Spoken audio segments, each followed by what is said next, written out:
Buenos días para todos. Ayer estuvimos viendo entonces la parte del ion amonio y el ciclo de la urea, ¿cierto?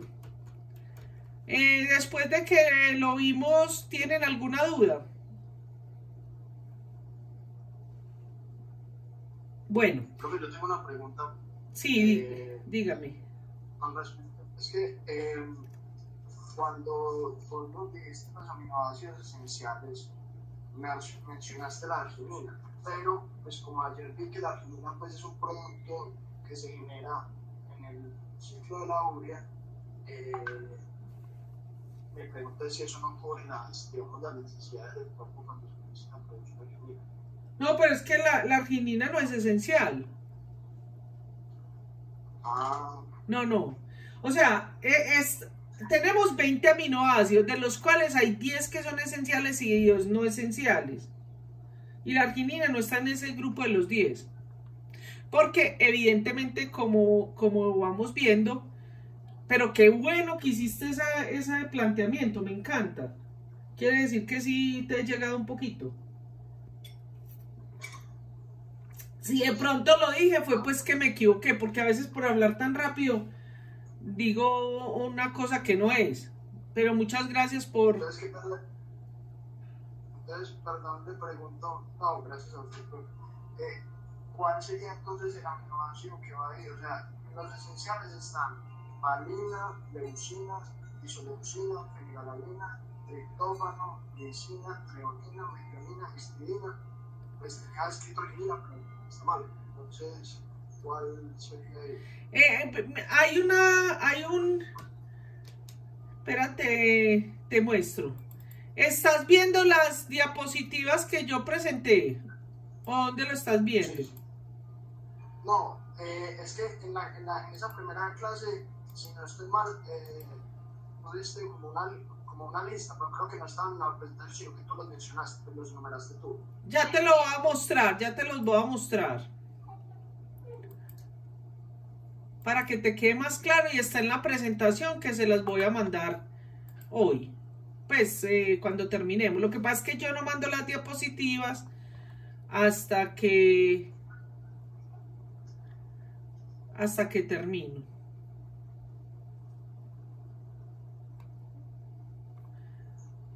Mira, yo les mostré estas dos. ¿Cierto? Están viendo ahí, dice esenciales, no esenciales. ¿Cierto? Sí, sí.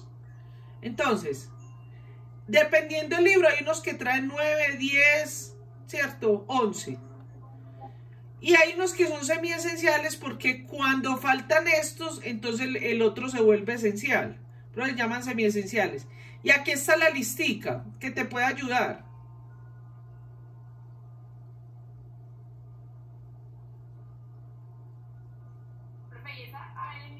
Ahí está la arginina.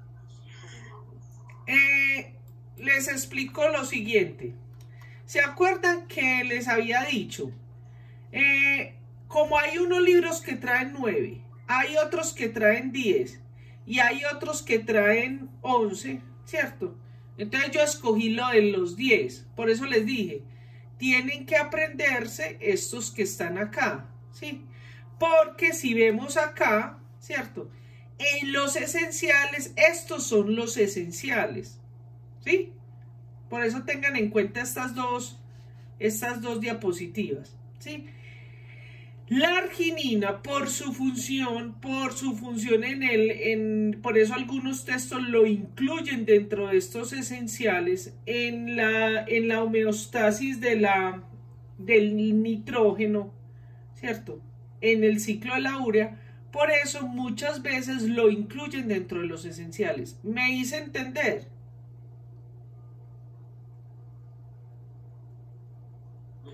¿O no? Se podría comentar entre paréntesis, pues ahí, no quitarlo de la lista, pero... Lo que pasa es que depende del texto donde lo estudien, ¿cierto? Por eso fue que yo hice esta tabla yo misma, ¿cierto? Esta tabla la hice como basada de lo que hay en la mayoría de libros y por eso incluí la arginina.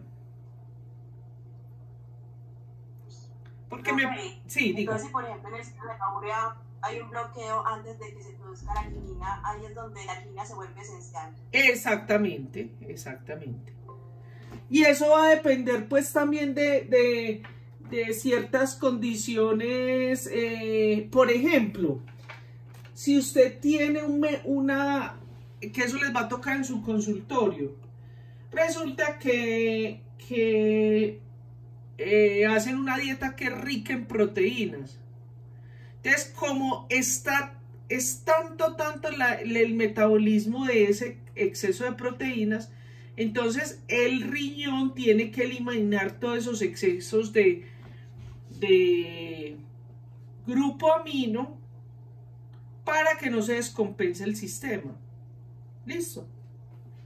Entonces, ¿qué sucede ahí? La arginina, que como vamos a ver se utiliza pues en otras cosas, claro que profundizamos en los aminoácidos más importantes.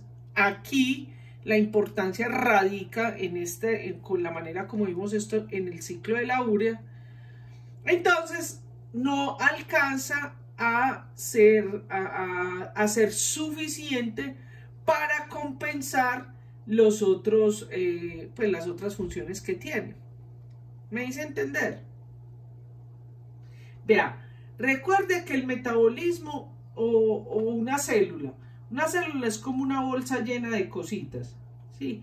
Y la función de esa célula va a depender de la concentración o de la cantidad de cosas que tenga, ¿sí? Y de las necesidades que tenga. ¿Me hice entender?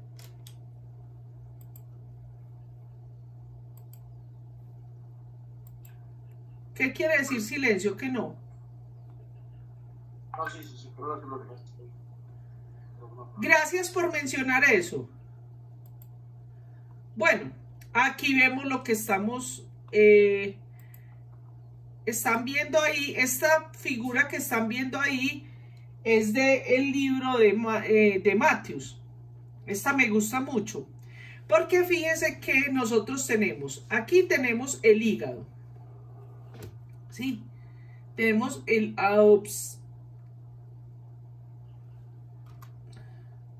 tenemos el hígado, ¿cierto? A ver qué pasó aquí. Terrible. Ve eso porque no me está funcionando. Bueno, tenemos el hígado. Ve, no me está funcionando la pantallita. ¿Por qué se ve?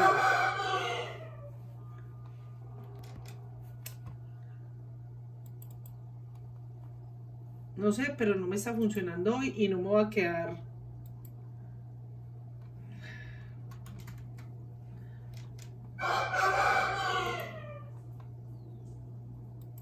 Bueno, en todo caso, hagámoslo aquí con esto que hoy no sé por qué no quiere funcionar ese tablerito.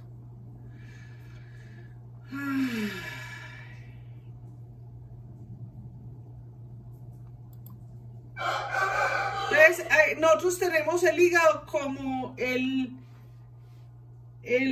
corazón del metabolismo, ¿cierto? Ya vimos que los aminoácidos los necesitamos para muchas cosas. Hay un ciclo muy importante que lo vamos a ver ahorita, que se llama el ciclo de la glucosalanina.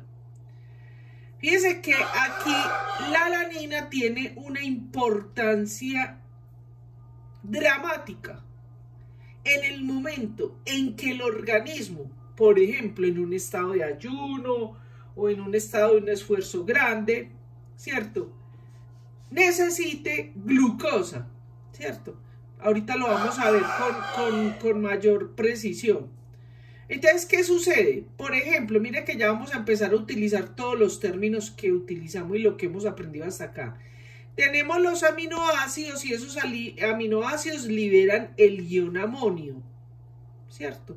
Y ese ion amonio necesita sacarse de alguna manera, tiene que salir, porque por su neurotoxicidad, ¿cierto?, tiene o que pasarse, porque aquí no tenemos cómo hacerlo, porque la urea, que es la molécula con la que podemos eliminar esos excesos de amonio, entonces lo que hace es que ese ion amonio lo toma un aminoácido que es el glutamato, ¿cierto? Y ese glutamato o alfa-cetoglutarato, en este caso, en el ejemplo que vemos aquí, es un alfa-cetoglutarato.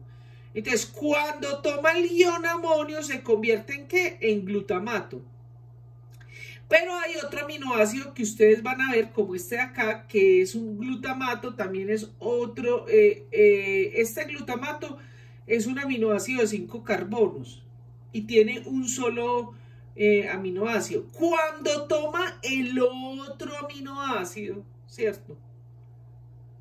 Entonces se convierte en glutamina, que es por una desaminación oxidativa. Ojo que esto es lo que les pongo en el examen, usted tiene que decir qué tipo de reacción es. Por una aminación, ¿cierto? Toma el ion amonio del medio, se lo coloca el glutamato y ese glutamato queda convertido en glutamina. Ya la glutamina va al hígado, ¿cierto? Allá por una desaminación oxidativa se convierte nuevamente en glutamato, libera el amonio y el amonio en el ciclo de la urea, pues entra al ciclo de la urea para ser eliminado por los riñones. Me hice entender hasta ahí, ¿cierto? Si digamos acá, entonces ese glutamato, mire, por eso es importante el glutamato y la glutamina, que yo cariñosamente los llamo los metiches. Ellos son importantísimos en el flujo de nitrógeno. Por esa razón, entonces dice, ¿usted para qué nos dice eso, profesora? Que a mí qué me importa. No, sí les tiene que importar, porque resulta que ustedes en los líquidos van a poner glutamato o glutamina. ¿Sí? Van a poner líquidos, eso los van a enseñar después.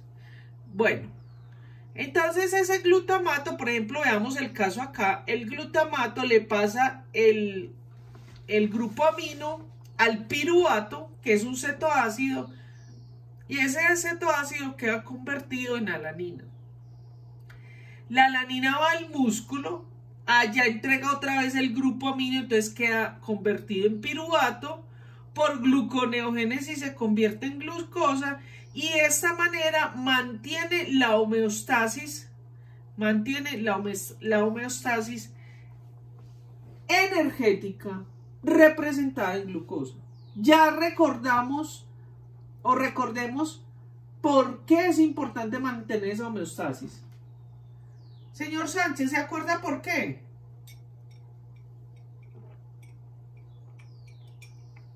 Si no se acuerda, no hay problema, yo lo digo. Dime. ¿Me repites otra vez la pregunta? ¿Por qué es importante tener... ¿Por qué es importante tener la homeostasis calórica representada en glucosa en los organismos? ¿Eso por qué no me funciona? Bueno, señor Sánchez, lo tienes que recordar. A partir de hoy se te va a grabar que tu querida y adorada profesora te enseñó, te transmitió que nosotros tenemos órganos y células glucodependientes. ¿Te acuerdas que había mencionado eso?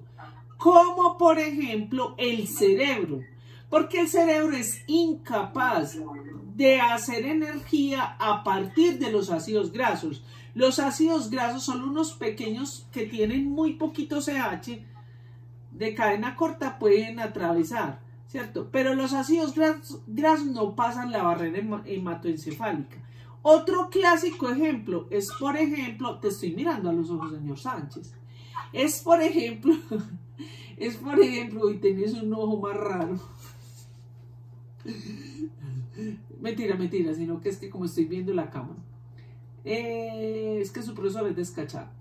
En el glóbulo rojo es una célula viejita. Entonces, al ser una célula viejita, no tiene organelas. Y si no tiene organelas, no puede sintetizar energía en el ciclo de Krebs.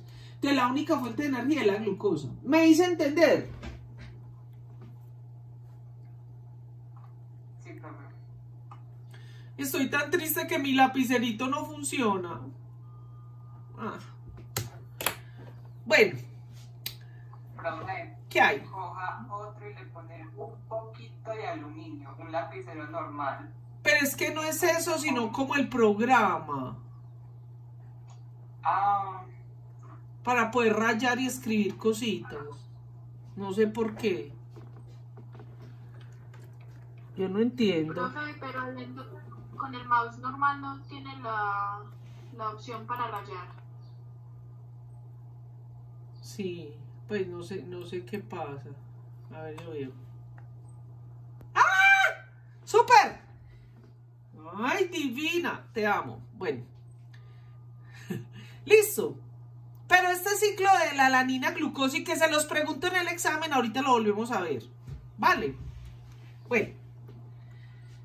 Entonces, vamos a terminar de ver algo muy importante que tiene que ver con el ciclo de la urea. Ojo, apunten esta pregunta que la pongo en el examen. Todas las enfermedades del ciclo de la urea son defectos genéticos.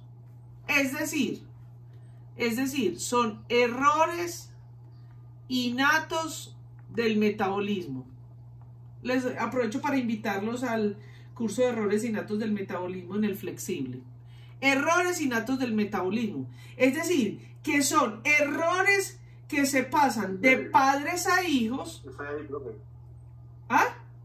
Profe, yo me quería meter a ese flexible, pero no me aparecían los horarios. Ay, es que no tiene horarios, pero por ahora estoy dando la clase los miércoles de, como es semipresencial, es por, pues cuando estamos en la universidad es semipresencial. Entonces, es que yo fui la primera, de las primeras en poner clases virtuales en la facultad. Bueno, en todo caso, estos errores se pasan de padres a hijos. Pues entonces usted dice, ¿cómo y yo cómo voy a saber eso? Muy sencillo. Usted va a ver unas manifestaciones clínicas en su paciente, que ya las voy a nombrar y son estas que están abajo. Y esas manifestaciones son porque el paciente tiene una hiperamonemia, hiperaumento. Amonemia, amonio, hemia, sangre. Entonces, aumento de amonio, ¿cierto? En sangre. ¿Sí o no? Ya lo aprendieron. Y lo pongo en el examen. Esa pregunta les va a salir, mis queridos y adorados estudiantes. Hiperamonemia. Entonces tú dices, ajá. ¿Y cómo sé que tiene hiperamonemia? ¿Qué tiene el paciente que yo voy a pensar, uy, esto tiene una hiperamonemia? Generalmente lo hacen los neuropediatras porque estas enfermedades se presentan como son errores innatos del metabolismo, la mayoría son en neonatos e infantes, ¿cierto? Entonces, ¿qué es lo que usted... Sí, dígame. ¿Puede de pronto repetir qué es lo que va a preguntar? Es que me perdí la mitad de la explicación porque se me quedó... Voy a preguntar lo de la hiperamonemia, ¿cierto? Yo le pregunto qué es lo que siempre hay en las enfermedades del ciclo de la urea. ¿Qué signo? Entonces usted selecciona hiperamonemia. Aunque no haya aprendido, selecciona hiperamonemia y saca el punto bueno. Bueno, entonces, ¿qué ve usted? ¿Ah? Bueno, ¿qué ve usted? Usted ve entonces la encefalopatía hiperamonémica. Vea, le voy a dar la clave para que usted sea exitoso en medicina. Desafortunadamente, ustedes son modernos, jóvenes, y no les tocó, pero antiguamente nos enseñaban en la carrera, en las carreras nos enseñaban griego y latín, porque esas raíces le ayudan a uno a aprenderse todas las palabras tan raras. Entonces, encéfalo es el cerebro, la cabeza, el encéfalo, ¿cierto? Patía es enfermedad. Hiper, aumento.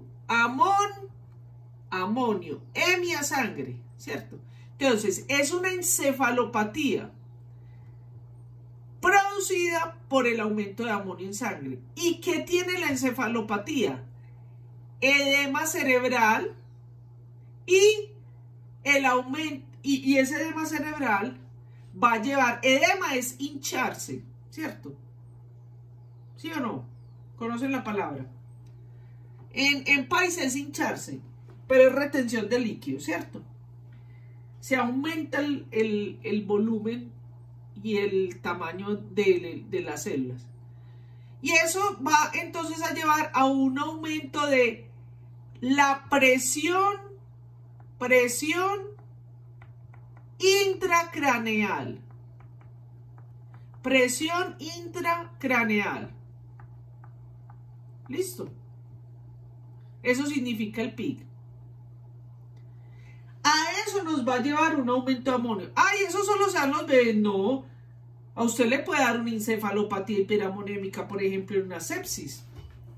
Entonces, no solamente los que estudien pediatría, los que estudien cuidados intensivos, urgentología, medicina interna en clínica, van a ver esa encefalopatía hiperamonémica y se van a acordar de mí. ¿Y a qué lleva eso?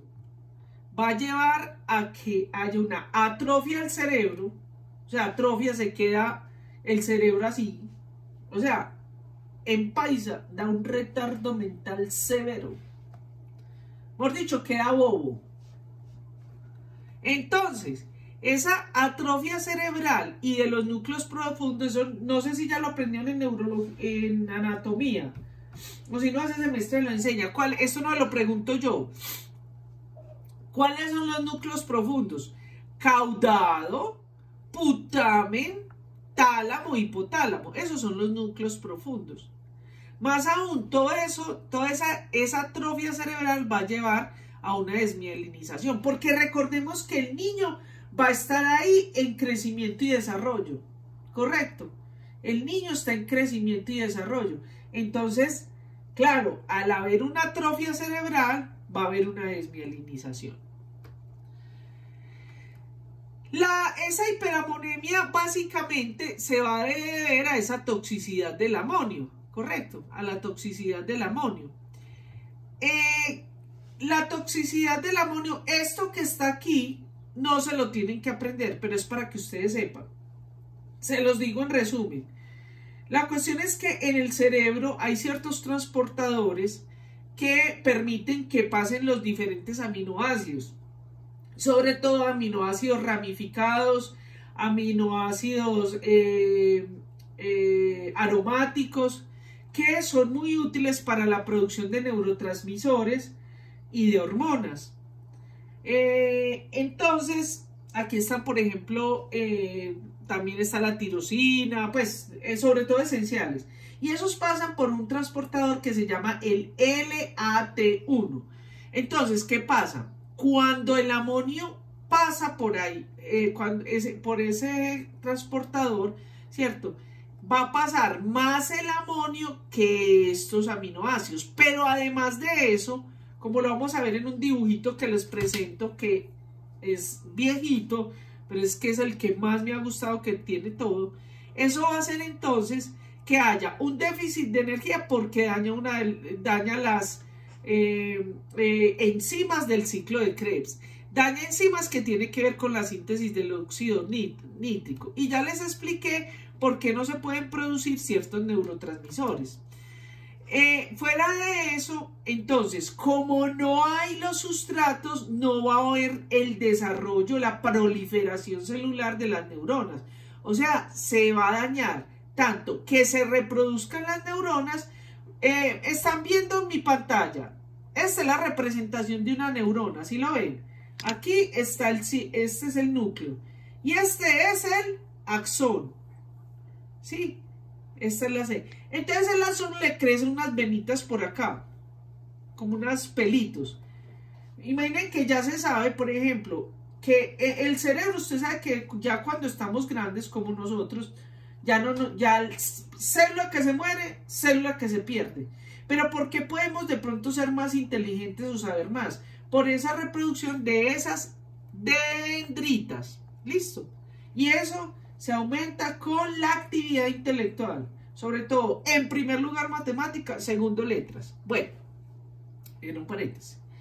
Y entonces, lógicamente, eso va a llevar a una inducción, pues se van a morir las células, ¿cierto? También va a afectar los canales de potasio y de agua. Adoro esta foto, esta gráfica, imagínense, es más viejita, ya tiene 10 años, pero es que resumen todo lo que les digo. Es decir, el ion amonio es supremamente tóxico, ¿cierto? Entonces, al ser tóxico, por un lado, pues cuando esto no estaba bien descrito, el transportador que se llama ALT1. Pero no solamente son esos ALT1, sino otros transportadores. Este lo vamos a ver, que es el N-metil aspartato, ¿cierto? De aspartato, que es súper importante, ya lo vamos a ver en otro metabolismo. Entonces, por aquí pasan, por aquí va a pasar es el ion amonio. Entonces, ese ion amonio, acuérdense lo que les dije ahorita, la célula es como una bolsita, ¿cierto? Y ella va a actuar dependiendo la concentración o la cantidad de cosas que tenga. Entonces, mire, aquí está, por ejemplo, cómo va a dañar células del ciclo de Krebs, pues de todos los metabolismos mitocondriales, ¿cierto? Del óxido nítrico. Entonces van a haber muchos ROS. Ustedes saben lo que son ROS. Es la sigla en inglés de especies reactivas del oxígeno. Muy bien. Bien, entonces, ¿qué pasa? Mire, el astrocito es la célula que nos va a generar la neurona. Entonces, claro, como las pocas neuronas que hay, también les pasa lo mismo, o sea, déficit de energía, el estrés oxidativo porque daña las células del óxido nítrico y otras, pues, ¿cierto? Aquí es un resumen. Entonces, como resultado, vamos a tener un niño que tiene un retardo mental. Bueno, ahora sí lo que le interesa, y esto lo pongo en el algoritmo. Ahorita están muy de moda en medicina los algoritmos. ¿Qué son los algoritmos? Los algoritmos no solamente en matemáticas, son una estructura, una fórmula, lo que sea, ¿cierto? Que nos va a llevar escalonadamente a un resultado, desde el punto de vista matemática, o a un objetivo, ¿cierto? Entonces, ¿qué pasa? Las enfermedades del ciclo de la urea generalmente se van a dar en el recién nacido, generalmente, en su gran mayoría, es decir, en el neonato, es decir, en los primeros días. Ya ahorita vamos a entender por qué. Ay, entonces cuando los niños tienen meses, sí, en la infancia temprana también. La infancia temprana es hasta los 2 años. Listo. Entonces,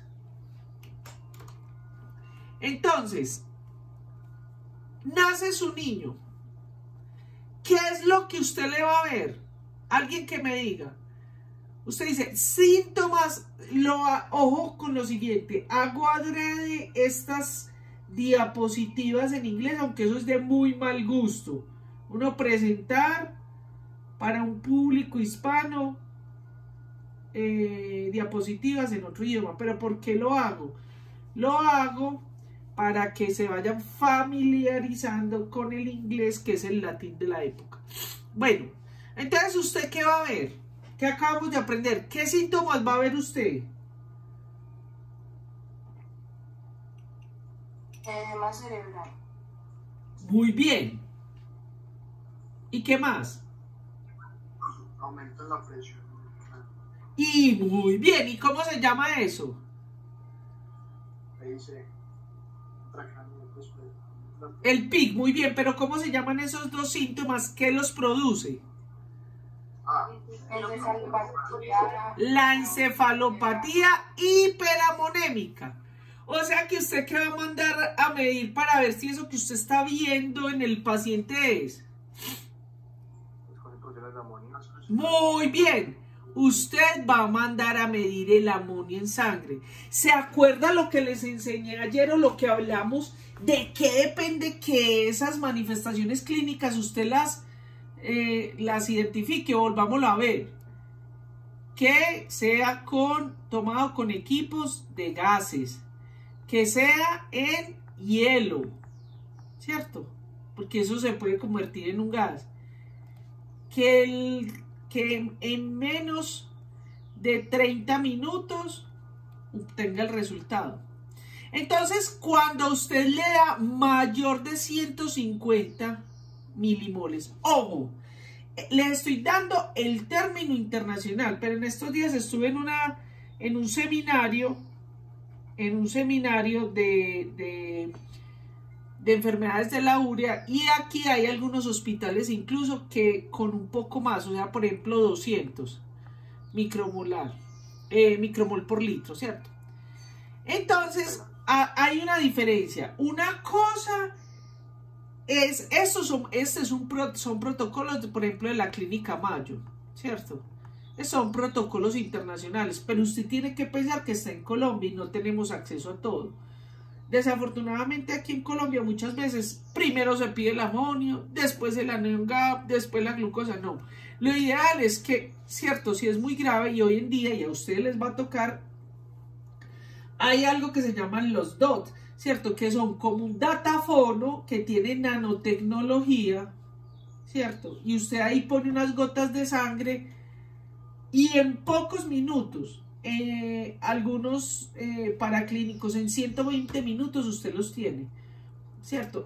Aquí ya hay unos equipos de eso y están en cuidados intensivos, pero en países desarrollados ya eso está pues en todas las hospitalizaciones y más en los bebés, en la de los chiquitos que es tan complicado tomarles muestras, etc.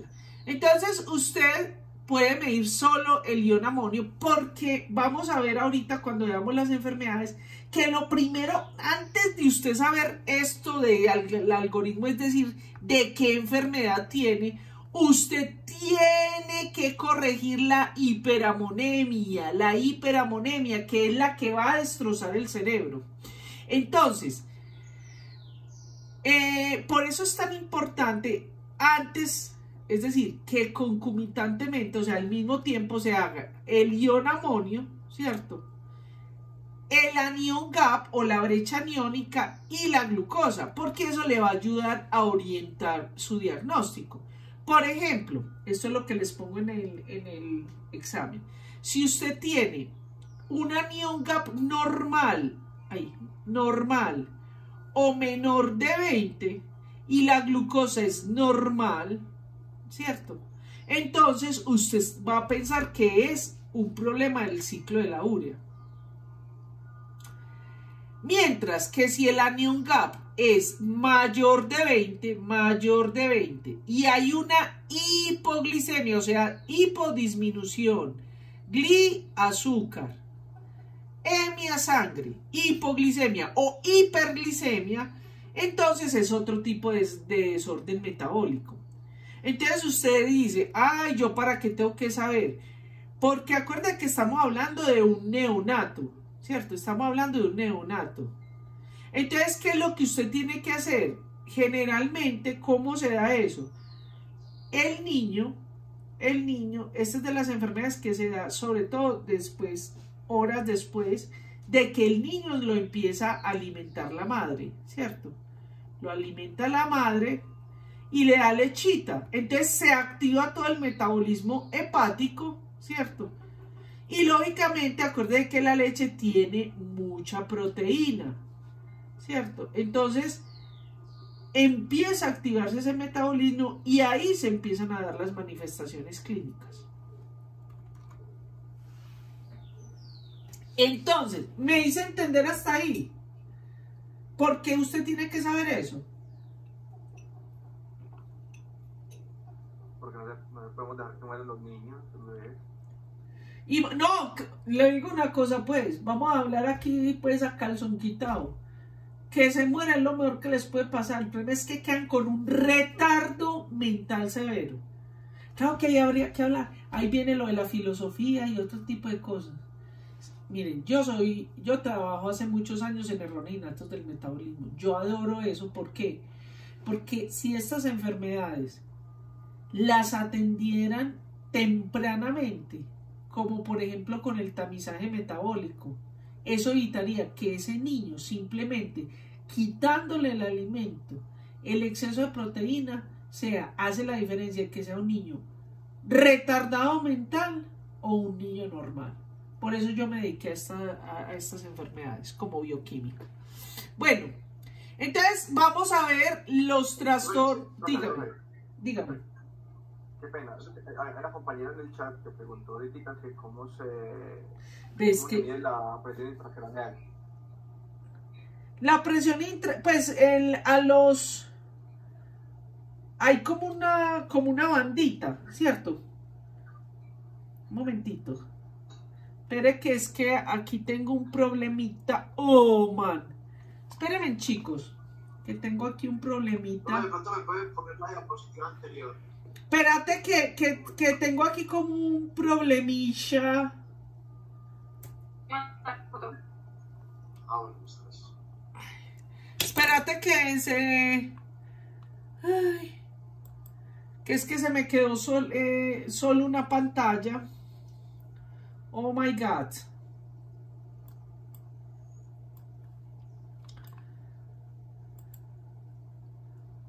Esperen un momentico. Me dicen si están viendo ahí que... Ay, no, puede ser. ¿Qué están viendo ahí? Están viendo trastornos de la urea. Trastornos del ciclo de la urea. Bueno, sigamos así, porque tengo un enredo. Como es que tengo dos computadores, este de acá donde está la pantalla y a la otra que es donde les grabo. Pero bueno, entonces la presión intracraneal, ¿cierto? Así como le ponen a uno aquí para medirle la presión sanguínea, es como una bandita acá, ¿cierto? Y fuera de eso, pues ya hoy hay una tecnología, equipos donde miden el electroencefalograma, ¿cierto? Y entonces ahí pueden detectar la presión intracraneal, ¿cierto? Pues básicamente por las venitas que tenemos y todo eso, ahí se puede detectar. Uno se puede tomar el pulso acá, vean. Si cada uno hace, se puede tomar el pulso ahí. ¿Me hice entender? Bueno. Entonces, las enfermedades de los trastornos de la urea. ¿Qué es lo que usted va a ver importante? ¿Qué es el signo que usted va a ver?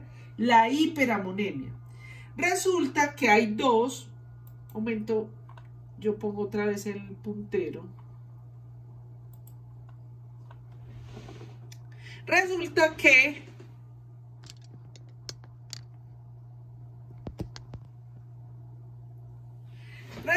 que usted va a ver, entonces, las dos más frecuentes son, por ahora les dije que se las pregunten en el examen, la deficiencia de carbamidil fosfato sintetasa 1. Ojo, ¿por qué la profesora les pone sintetasa 1 carbamidil fosfato? Lo que yo hago es como tratar de recoger lo que hay en los diferentes textos. Pero se dice es carbamidil fosfato sintetasa 1. Listo. Que acuérdense que primero es como el nombrecito de la enzima, luego el tipo de lo que hace, etc.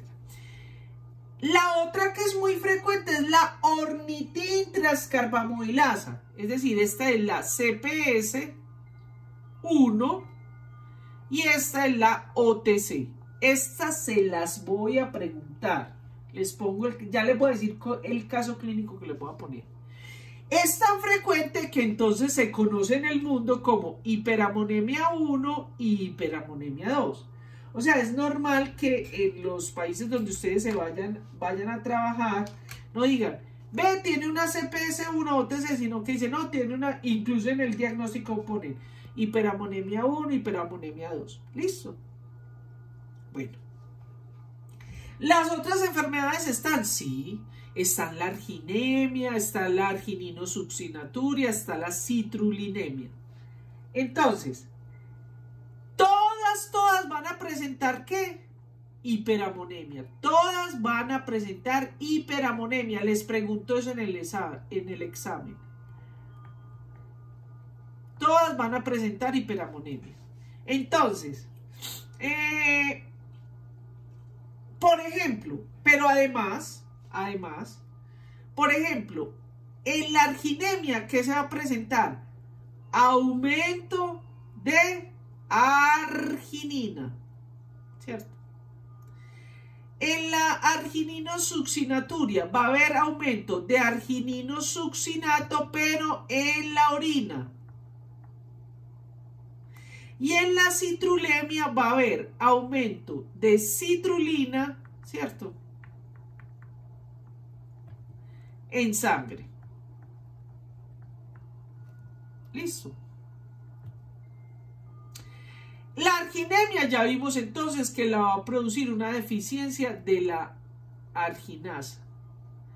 En la succinaturia es de argininsuccinato liasa o argininsuccinatasa, es lo mismo. En la citrulemia es argininsuccinato sintetasa. Listo. Vamos a centrarnos en estas dos, pero además porque son el ejemplo de las manifestaciones clínicas que usted ve en todos los pacientes. Porque usted en su paciente, en el tratamiento de su paciente, acuerde, lo que tiene que tratar de primera base no es saber qué tipo de de trastorno de la urea es, sino tratar la hiperamonemia. Ojo con esta diapositiva que es muy importante. Entonces, los defectos de la urea ya vimos que producen hiperamonemia. Estos son los más frecuentes, pero hay otro que no está dentro del ciclo de la urea, no pertenece al ciclo de la urea, pero participa. Y es la deficiencia de N-acetilglutamato sintetasa. Resulta que esto va a producir N-acetilglutamato, ¿cierto? Y resulta que la CPS1, ¿cierto? Este NAC permite que esta CPS1 funcione muy bien. Por eso está ligada. Incluso algunos clínicos dicen que esta es la primera enzima del ciclo de la urea, pero eso es falso de toda falsedad. Es un error. Eso demuestra que no sabe bioquímica, ¿cierto? Lo que pasa es que el N-acetilglutamato ayuda, promueve a que funcione la CPS1. Por eso hay un tratamiento que se llama Carbaglu, que es N-acetilglutamato. Entonces, en todos los errores innatos del metabolismo, con muy poca excepción, todos son deficiencia de la enzima en cuestión. Hay unos pocos errores innatos que son transportadores, los vamos a ver luego. Vamos a empezar entonces. A partir de aquí van a ver que todas las diapositivas son la misma. Las diapositivas son la misma, solo que cambia el título. ¿Por qué? Porque las manifestaciones clínicas, el manejo, el diagnóstico, manejo y tratamiento son el mismo, ¿sí? Ahora, entonces usted dice, ¿yo para qué tengo que saber? Sí, usted tiene que saber cuál es, porque de esa manera, si usted sabe cuál parte del ciclo de la urea, usted junto con el grupo de salud, como la nutricionista, maneja entonces la cantidad de proteína. Recuerden que el niño está en crecimiento y desarrollo. Usted no le puede quitar del todo la proteína, ¿cierto? Nosotros, ¿por qué? Es que todos necesitamos la proteína, sobre todo por los aminoácidos esenciales. Entonces, lo que tiene que hacer es saber cuál tipo es para hacerle las dosificaciones de proteína. Listo. Entonces, esta gráfica es una gráfica clásica que está con todas las enfermedades que vamos a hablar en estos días, ¿cierto? Y es, ¿qué sucede? Entonces, estos somos nosotros. Entonces, nosotros normalmente comemos alimentos que son ricos en proteínas, ¿cierto? Y de otro lado tenemos otra fuente que son las, bueno, esto aquí es un error porque realmente nosotros no tenemos reservas como tal de proteínas. Lo que pasa es que las proteínas que tenemos en los tejidos, como en el músculo, pueden proveer de aminoácidos, ¿cierto? Entonces por eso en algunos textos se hablan como reservas de proteínas. Bueno, y entonces por A o por B, ¿cierto? Acuérdense sobre todo de los aminoácidos esenciales, obtenemos la proteína. Esas proteínas las utilizamos para las diferentes cosas, sobre todo la parte suplir las necesidades energéticas, y el exceso de amonio, ojo pues, vean que aquí está donde se empieza a mirar lo que hay en los textos. Aquí dice exceso de ¿qué? Amoníaco, o sea, NH3 más. Lo pregunto en el examen. NH3 más. ¿Listo? Este es el amoníaco. NH3 más. ¿Cómo se llama el amonio? Ion amonio. NH4. Este NH4 es el ion amonio. Entonces nosotros lo eliminamos a través de la urea. ¿Cierto? Gracias al ciclo de la urea. ¿Qué sucede en los pacientes que tienen, los individuos que tienen deficiencia del carboamilfosfato? Entonces, ¿qué pasa? Ellos comen su proteína, pero como esta está deficiente, entonces se acumula el amonio. ¿Vale? Bien. Y entonces esa hiperamonemia, ¿cierto? Que ya vemos que va a terminar en una encefalopatía hiperamonémica, ¿cierto? Pero usted ¿qué ve? La mamá ¿qué le dice? ¿Cierto? Porque, por ejemplo, antiguamente las mamás las llevaban a la clínica, habían clínicas de maternidad. Entonces las niñas, pregúntele a su mamá, claro que su mamá sí es más o menos de mi edad. Bueno, tía, yo ya tengo 50, ya soy casi abuela. Pero entonces antes habían hospitales de maternidad, llevaban a las mamás, los niños nacían y las mamás estaban con los bebés unos 3 o 4 días. Eso era antiguamente. Ya no. Ya la mamá nace el niño, lo mandan para la casa y por la tarde están en el Tesoro, en el centro comercial. ¡Qué horror! Entonces, ¿qué pasa? Pero además lo grave es que nosotros en Colombia tenemos un tamizaje neonatal que es pírrico. El tamizaje screening o cribado neonatal son las pruebas que incluyen enfermedades, generalmente el metabolismo, que puede incluir otras, eso depende de cada país. Si quieres saber más, revisa, puedes ver el curso de errores innatos del metabolismo de Natalia Misa. Propaganda. ¿Qué? Dime. Entonces tú eres la profe. ¡Sí! ¿Usted entró? ¿Y cuándo empieza que yo estoy contigo? Yo soy tu alumno. Ah, divino. El miércoles, correcto, el miércoles. Tranquilos que este fin de semana ya les lleva el programa, les llega todo. ¿Listo? Listo. El próximo miércoles. Bueno, entonces, oye, ustedes son muy privilegiados porque es la única facultad de medicina de todo Colombia que tiene un curso de errores innatos del metabolismo. Me lo inventé yo. Bueno, entonces, ¿qué va a dar usted en el niño? ¿Qué le refiere la mamá? Entonces, el niño empieza con letargos, es como adormilado, ¿cierto? No se despierta, la mamá dice, no, este niño nació perezoso, no succiona, no se alimenta. Cuando se alimenta, generalmente vomita, ¿cierto? Y ya cuando la mamá no detecta eso y lo sigue alimentando, el niño puede llegar a convulsiones, generalmente ya hay un daño neurológico, entra en un estado comatoso y se muere, ¿cierto? Entonces, ¿qué sucede? lo ideal sería que se hiciera ese tamizaje metabólico, que desde antes de que empezaran a manifestar tener estas manifestaciones clínicas, ¿cierto? Se dosificara la proteína, ¿cierto? Eso es vitalicio. De eso hablamos más en el curso. Aquí algunas cositas porque no alcanza el tiempo. Entonces, ahí ya usted dice, ve, este niño tiene estas manifestaciones neurológicas, generalmente lo hace el neuropediatra, inmediatamente se le mide el amonio, se le mide el anion gap, la glucosa, ¿cierto? Nos dio normal, ese es lo que les pongo en el examen. El anion gap, la glucosa normal, ¿cierto?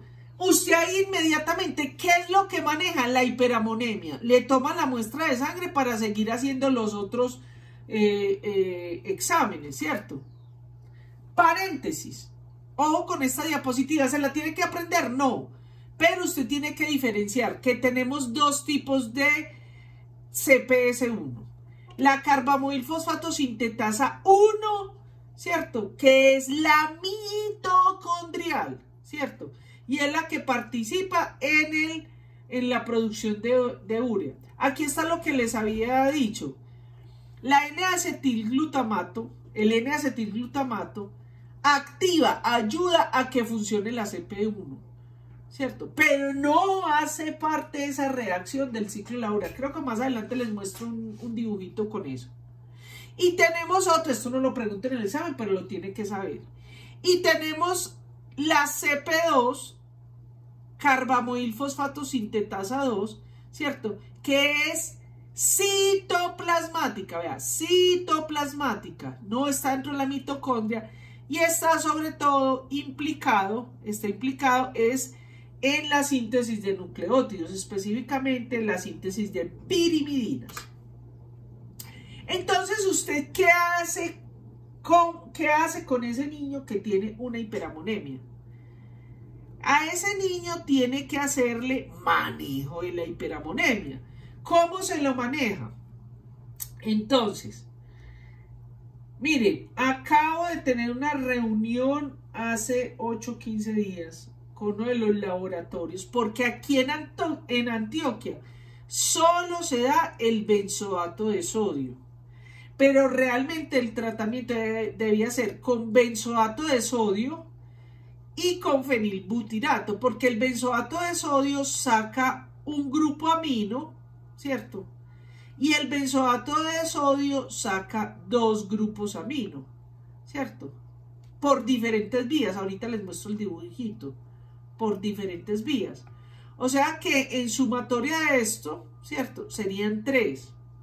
Fuera de eso, usted lo puede manejar en el momento de la crisis con, por ejemplo, el glutamato, la glutamina, bueno. Pero este manejo de la hiperamonemia es vitalicio, eso le tienen que dar toda la vida y se lo tienen que ir dosificando. ¿Cuál es el problema? El fenilbutirato, estos medicamentos tienen muy mal palataje. Palataje es que sabe muy mal. Además, los niños tienden a oler maluquito. Pero bueno, yo prefiero que huela maluco a no que sea un retardado mental. Fuera de eso, tienen que dosificarle la ingesta, ¿cierto? Tienen que tener una dieta baja en proteínas. No puede ser absolutamente. Venden unos concentrados que aquí los llaman en Colombia las leches o las fórmulas, pero realmente son como las leches que le dan a los bebés, pero el problema es que saben muy mal, huelen muy mal, pero son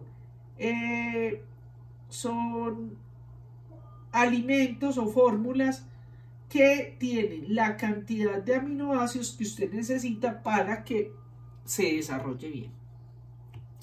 Este es un punto importante, que es la degradación de las proteínas. Para la degradación de las proteínas, ¿qué quiere decir? Que hay que evitar los traumas, las fiebres, las cirugías.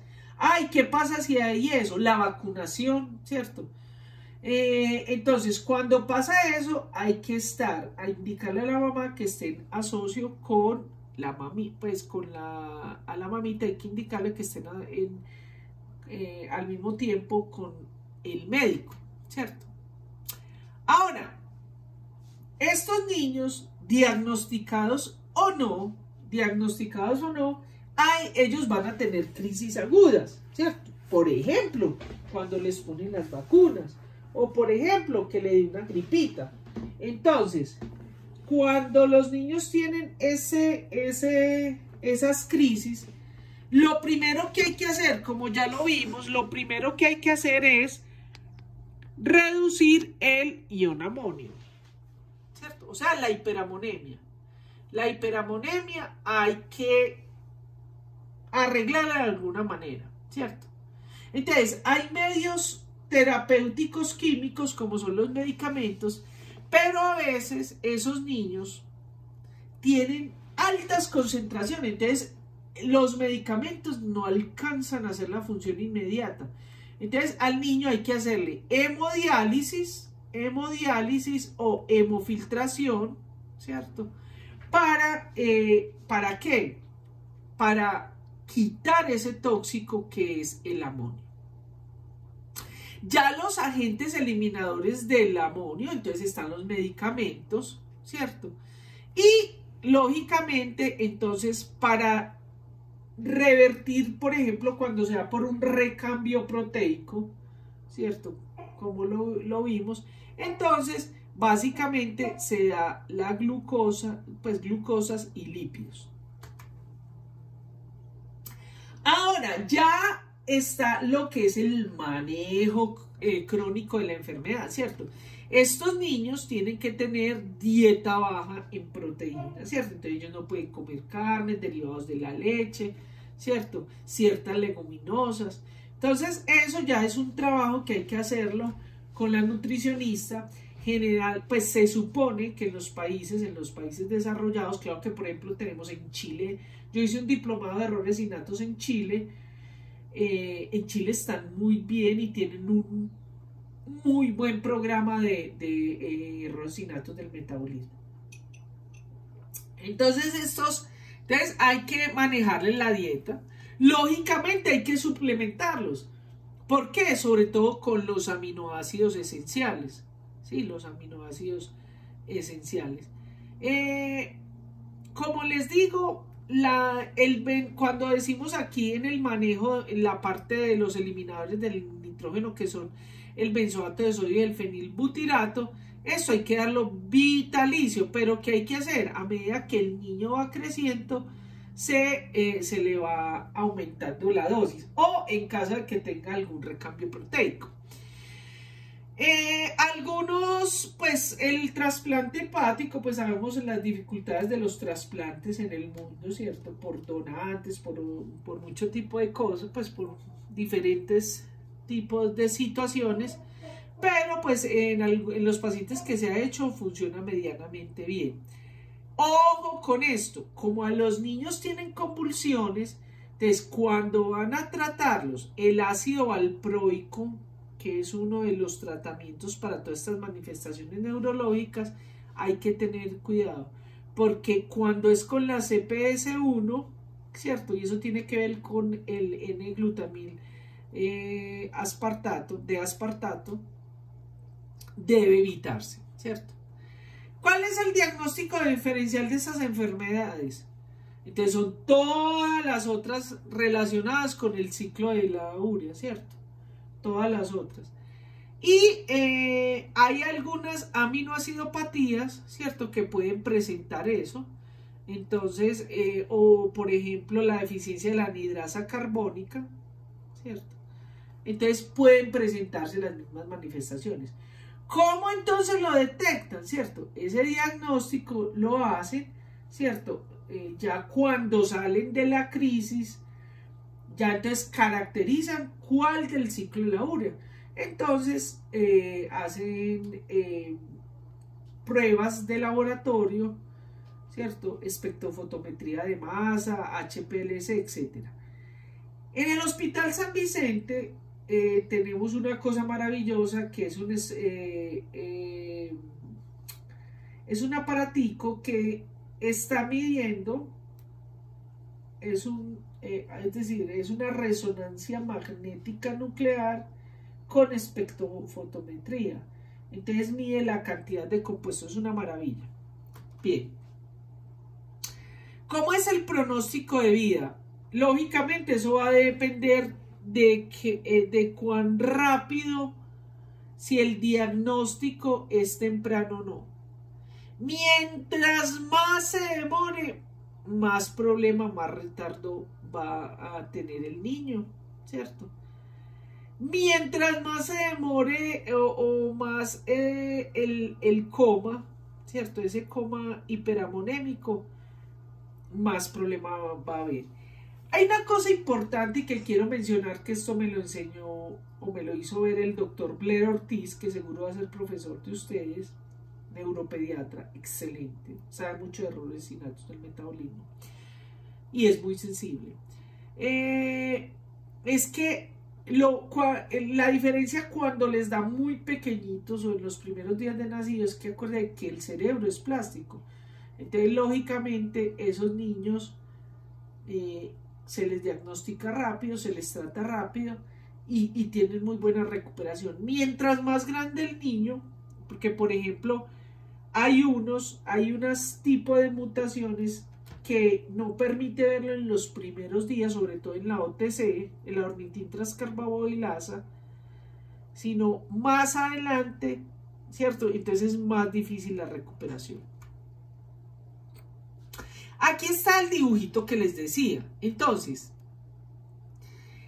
el N-acetilglutamato, ¿cierto? Que se produce por la N-acetilglutamato sintetasa, entonces va a producir el N-acetilglutamato.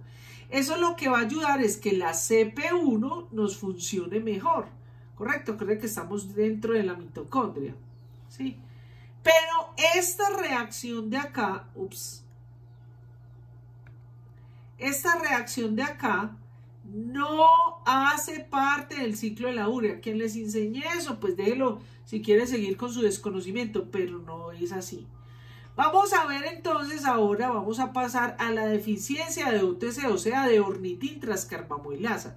Fíjense que ya los otros son fuera en el citoplasma.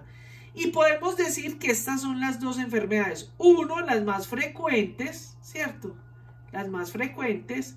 Y de otro lado, tenemos que son las más agresivas. Son las más agresivas, ¿cierto? Bueno, entonces, volvemos a los algoritmos. Vamos a ver.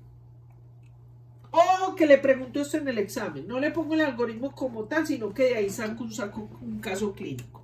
Entonces, usted ya vio que, o sea, usted le midió el amonio y dijo, ay, seguramente este niño tiene un problema del ciclo de la urea.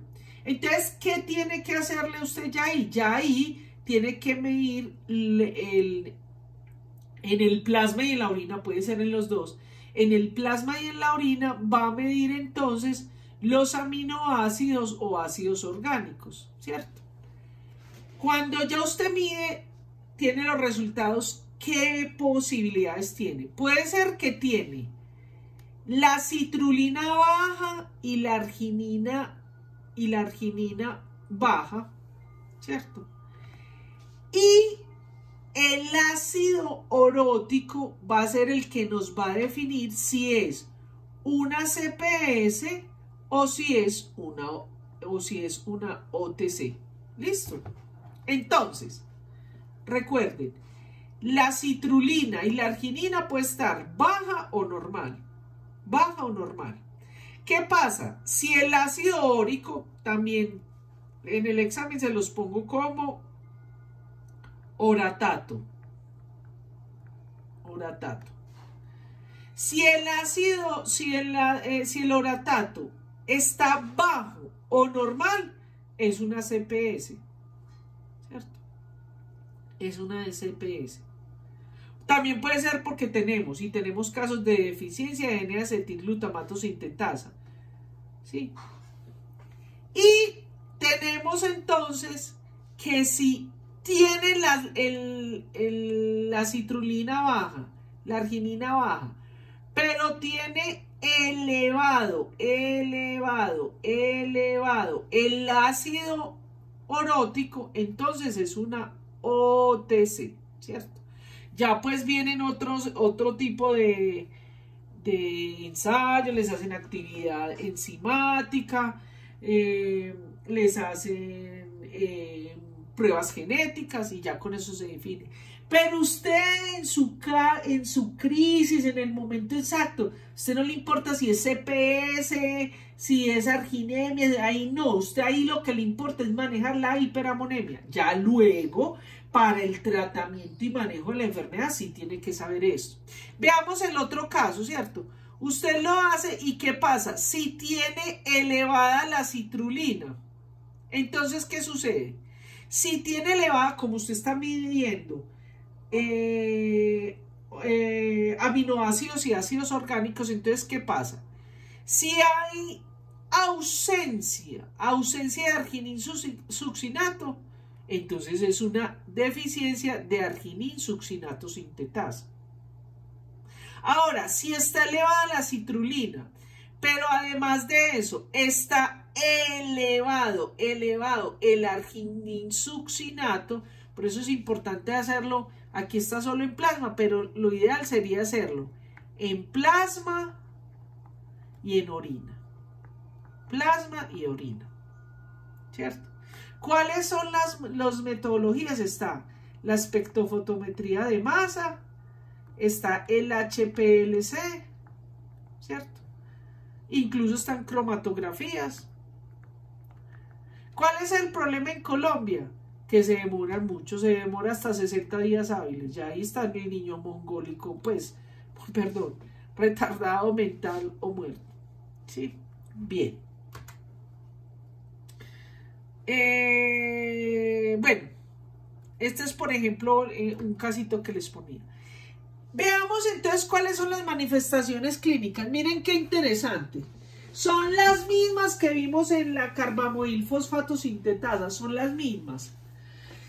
Pero como esta puede presentarse unos días más adelante, unos meses más, incluso hay algunos niños que llegan a la etapa escolar, ¿cierto? Cuando están graves o en crisis, entonces presentan lo mismo. El letargo, no succiona, no come, algunos tienen problemas para respirar, pueden tener problemas de temperatura hasta que llegan las convulsiones, entran en un estado comatoso y se mueren, ¿cierto? Eso es una crisis aguda. Y algunos cuando nacen ellos. Pero resulta que hay unos que siguen más adelantico, ¿cierto? Entonces cuando les hacen la revisión, entonces tienen retardo en el desarrollo, están por debajo de los percentiles de talla, peso, tienen retrasos cognitivos, empiezan a mostrar retrasos mentales, a veces algunos tienen daño hepático, pues ya cuando los estudia. Hay dos cosas que se pueden presentar que son estas. Las lesiones de piel y el pelo quebradizo. No se sabe muy bien por qué. Parece ser que es por los excesos de amonio, ¿cierto? Pero no es muy claro por qué se dan a algunos niños esto. Hasta que ya presentan las encefalitis. Otra de las causas, y muchos de estos niños son muy agresivos, son irritables. Generalmente lo refieren las profesoras en la guardería porque muerden a los niños, atacan a los niños, a la profesora y lógicamente porque tienen un desempeño escolar muy bajo o regular. Entonces ahí es donde empiezan a estudiarlos, pero ya cuando los diagnostican ya es supremamente tarde y queda con ese retardo mental. Por eso es muy importante un diagnóstico precoz. ¿Listo? Es decir, un niño que tenga alguna de estas cosas, ojo médico, ojo pediatra, hay que sospecharlo. ¿Cómo se hace? Si ve que es la misma diapositiva, es las mismas diapositivas, solo que se cambia el título. O sea, hay que manejar la hiperamonemia, o sea que esta diapositiva sería para la arginemia, la argininsucinaturia, la citrulemia, ¿sí? Citrulinemia, ¿cierto? Para todos sería lo mismo. Entonces hay que manejar la hiperamonemia Ojo muchachos, muy importante los que vayan a ser pediatra. Hay que dar el fenilbutirato, es muy buena alternativa terapéutica. Manejar en la ingesta de, como vimos. Y aquí hay una cosa además, y es esta. ¿Se acuerda que les había hablado? Es la biotina, ¿cierto? Porque la biotina, pues en el mundo, los diferentes programas están dando la biotina, ¿cierto? Parece ser, no se sabe muy bien, que estimula la acción de las OTC, de las poquitas que haya buenas, ¿cierto? Y pues parece que reduce los niveles de amonio, pero no está muy claro, de todas maneras se le da. Los suplementos, como les había dicho, ¿cierto? Porque hay que darle a los niños los otros suplementos, para que tengan su desarrollo. El diagnóstico... ¿Puede poner la anterior? Sí, por favor? sí. La anterior. Es la misma que habíamos visto ahorita, ¿cierto? Bueno. Sí. El diagnóstico diferencial aquí básicamente son con las otras, pero sobre todo con esta que es el N-acetilglutamato sintetasa. Hay una cosa, espérate, en el tratamiento, ¿cierto? Sobre todo pues en la CPS1, pero en esta también se ha visto que el Carbaglu, que es N-acetilglutamato, se ha notado que mejora un poquito los niveles de amonio, ¿cierto? Pero bueno,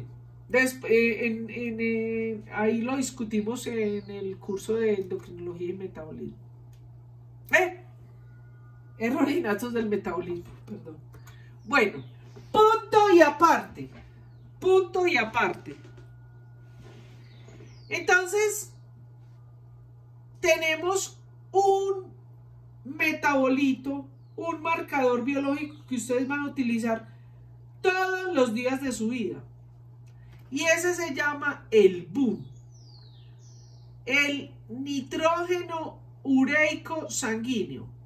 Esto viene de blood, ureic, nitrógeno, en inglés. El BUN. Eso lo van a medir ustedes todos los días de su vida. Así, el que se dedique a ser médico general lo va a medir. Entonces, ¿qué pasa? El BUN, lógicamente, la urea, el nitrógeno ureico, o sea, el nitrógeno que está en la urea, ¿cierto? El BUN, lógicamente, como vimos, se produce en el hígado, ¿cierto? Y se va a eliminar por la orina, eso ya lo vimos. Entonces, básicamente, este metabolito nos va a ayudar a esclarecer las enfermedades renales. ¿Por qué? Porque, lógicamente, en las enfermedades renales, como ya vimos que la urea se elimina, y vamos a aprender luego, la creatinina, se eliminan por los riñones. Entonces, cuando está afectado, cuando esto está alterado, el BUN, ¿cierto? Nos va a hablar de que es una enfermedad renal. Yo no les exijo valores, porque ya saben que los valores va a depender del rango, del laboratorio, del país, etc. Después hablamos de eso. En todo caso, si se aumentan los niveles de BUN, hay que poner atención. Generalmente, pues para decirlo, ¿cierto? Cuando está mayor de 20 miligramos por decilitro, hay que poner atención. Antiguamente se utilizaba algo muy importante que es la relación BUN-creatinina. Entonces, cuando hay una azoemia, o sea, un aumento de nitrógeno, ¿cierto? Azoemia, ¿sí? Generalmente es porque hay un daño, hay una disminución en la función renal de algún tipo, ¿sí? O con lo siguiente, si a usted este valor le da mayor de 80 miligramos por decilitro, ya le está hablando qué tan severo puede ser ese daño renal. Hay una cosa que es muy importante, se utilizaba antes, ya casi no, que es la relación BUN-creatinina. Cuando esa relación BUN-creatinina es mayor de 20, tenemos que ir pensando que hay una falla renal. Ahora, ese U nosotros lo podemos utilizar para otras cosas. ¿Por qué? Miremos acá, se lo pregunto en el examen, que esto va en el examen. Miremos esta situación. Si se aumenta la producción de urea, ¿cierto? Y disminuye el BUN, ¿cierto? ¿Qué podemos pensar? Fuera de eso está asociado a las manifestaciones clínicas que vemos. Puede ser un sangrado gastrointestinal, por ejemplo, en una úlcera, ¿cierto? En un golpe, en un accidente, ¿cierto? Hay un sangrado gastrointestinal.